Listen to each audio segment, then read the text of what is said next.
What to play, what to play. Oh yeah, I remember playing this game back when it came out. I'm not sure why I never finished it. Why not give it another go, I guess. Fight for your freedom.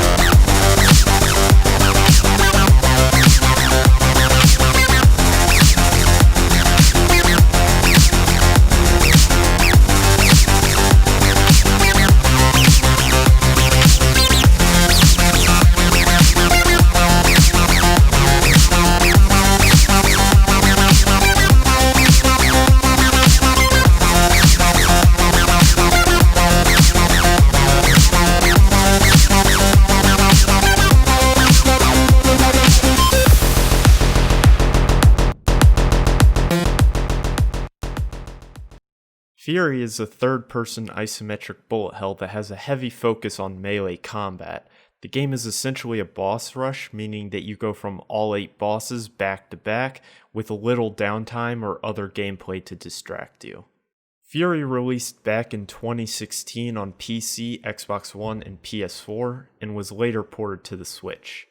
Upon release, the game was pretty well received by critics and fans alike. In the era of Reddit and YouTube, where people set ridiculous challenges for themselves in difficult games such as Dark Souls just for some internet clout, it's a bit of a mystery as to why this game never caught on, as it's perfect for showing off your quick reaction gaming skills and even has a built-in speedrunning timer to make it easier to show off that legendary run to the people of the internet. But even only 4 years after release, it feels like this game has been wiped from the memory of many gamers.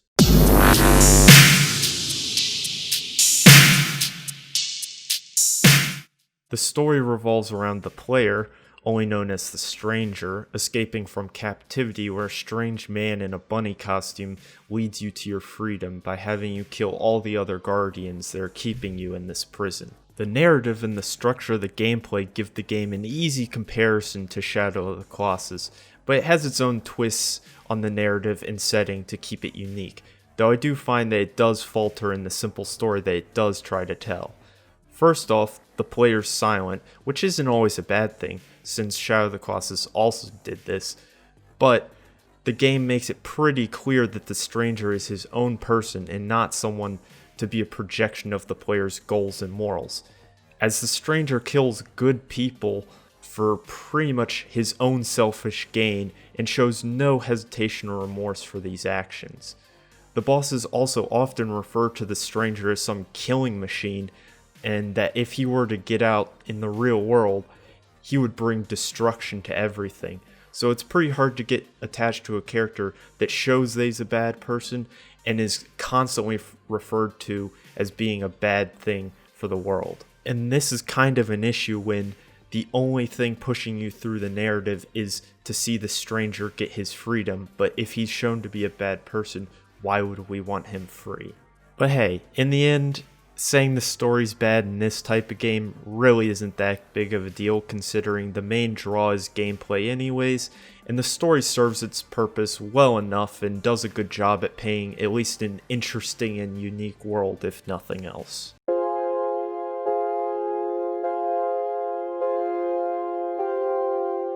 The gameplay is where the real meat and potatoes of this game are. The game can come off as actually deceptively simple at first, but the game wastes no time at ramping up the difficulty to 11 and showing you that you have to be on the absolute top of your game if you want to come out victorious.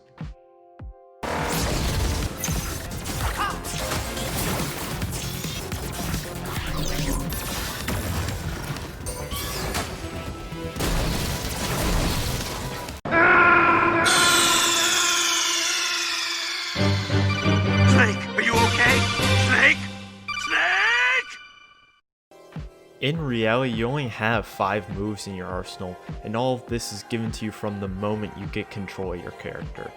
You have your melee attack, your ranged attack, a block, a dash, and then a charged melee strike. It sounds rather limited and simple at first, but it's the way in which the game requires more than one of these abilities at one time, all while requiring split-second thinking and reaction speeds. Chances are, if your brain has had time to process what is happening, it's already too late and the boss will already have laid your ass flat on the ground. This game requires you to almost be in a zen-like state, as any distraction at all will quickly get you killed, which can be a bit of a negative, because if you aren't in the mood to play the game, or if you aren't at the absolute top of your game, then you simply won't be having a fun time with this game. It's a game that demands that you give yourself over to it and play by its rules, and it's not afraid of scaring anyone away because of that.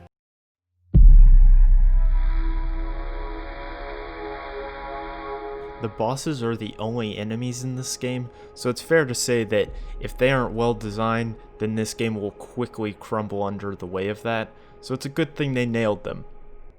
Mostly.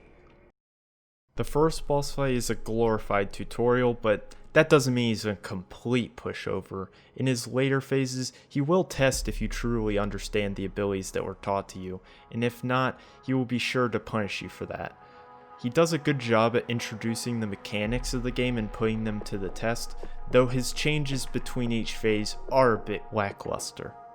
The next 4 bosses are a tad bit more difficult and really seem to be pushing your understanding of the game mechanics and even make you think on your feet, as each one of them has a unique gimmick that changes up the formula a bit. Overall, I would say that these bosses are enjoyable and can help condition you for the fights that are to come, but they're a bit uninspired, and I don't find any of them particularly memorable or even that challenging, as I never really died to any of them once, and trust me, the same can't be said for the bosses that come after this. That brings me to the final 4 bosses, 2 of which are by far the hardest bosses of the game, and the last one being a huge disappointment. But I don't want to get ahead of myself, let's take this one at a time. First off, we have Boss 6, who is a substantial increase in difficulty over the previous 5, and I actually died a good few times to this one. My main complaint of this fight is that it has some unfair and unclear mechanics about it. First, in the second phase, the boss will shoot a shitload of orbs all over the arena, and then will send out a few energy waves from the center that you have to dodge, all while still having to clear the area of all these orbs that have been thrown at you. And it makes it almost impossible to dash safely, pretty much meaning you're going to take at least a little bit of damage, which for a game with such limited health, this seems a bit unfair, but boy oh boy, I wish this was the worst of it, but I haven't even gotten to the last phase. The thing to understand first is that every fight up until now is that in the final phase the game goes full bullet hell and you have to dodge a million bullets at once. If you can survive long enough, then the boss will let up and give you the ability to go get them and pretty much kill them instantly. Until that moment though, you can't hurt them at all, and most of the time you can't even reach them. So why the fuck is it that suddenly with this fight you have to destroy these 4 pillars in the 4 corners of the arena? But the game has never done this before, and it doesn't indicate at all that this is the case. So on my first attempt of the boss, I probably spent 2 to 3 minutes just dodging bullets, thinking the boss was going to let up at one point. And then I realized nothing was changing, and then I moved down and see a pillar there, and then I realized, oh, I guess I gotta shoot those. And then, after destroying each pillar, the boss introduces a new hazard to the arena, meaning that by the time you get to the last pillar, you have 4 different ways that the boss is gonna fuck you up, and I just don't know how the game expects anyone other than a superhuman to dodge all this. And then, after all this, you still have the second part of the phase where you have to dodge around the arena as more shit is shot at you, and you have hazard zones constantly rotating around the arena in 3 sections. But once again, the game is horrible at communicating that the whole time that all you have to do is dash to the center and hit the boss once to kill her, even though no other boss has done this or no future bosses do this.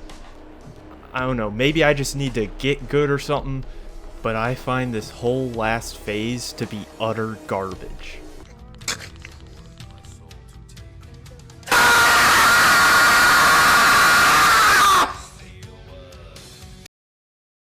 Whew, sorry about that. I promise I'll calm down for the next one. Boss 7 is the perfect balance of difficulty and mechanics. I feel like this should have been the standard of difficulty of the bosses, as it's hard but not completely unfair in my opinion, and so I really don't have much to say about this boss. It's fun, it has a unique gimmick, the boss uses fair mechanics, and has a perfectly tuned difficulty. The next boss, on the other hand, suffers from unfairness again. But unlike the 6th boss, it actually is more so in the first 2 phases rather than at the end.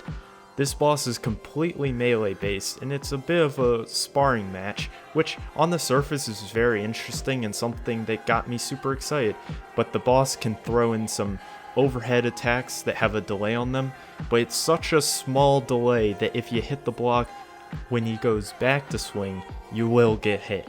But if you hesitate just a bit, you won't block in time. So still to this day, I still am not sure how to effectively block these attacks, and you never know when he's going to throw them into these combos, which is just utter bullshit, and so I think it completely ruins the fight, and I fucking hate this dude.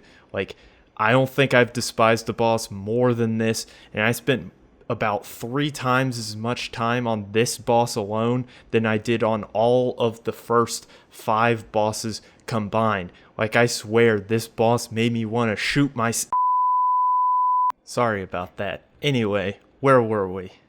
Yes, the disappointment. The final boss is just such a disappointment, especially after the insane difficulty spike that was that last boss.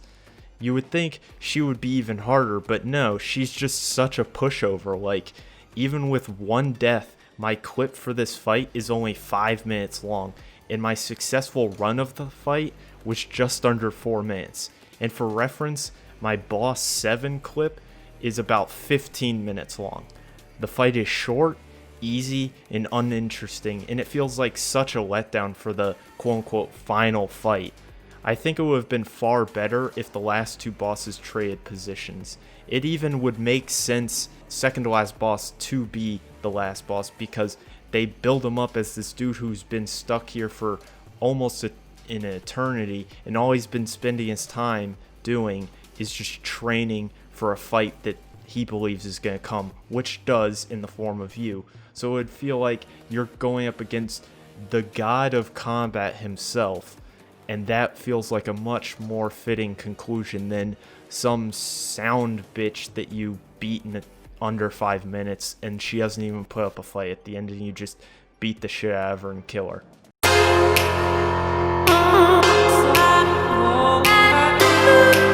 I know I've already talked your ears off, so I promise I'll keep this section brief. Plus, I know fuck all about music, so I'm not gonna sit up here and be like, ah yes, this music is exquisite because blah blah blah. Simply put, this game has one of my favorite game soundtracks of all time, and every one of the tracks are just straight bangers, bro. I listen to a lot of these songs even when I'm not playing the game, which I think is a mark of a good soundtrack. Even if you don't play the game, do yourself a favor and listen to the soundtrack.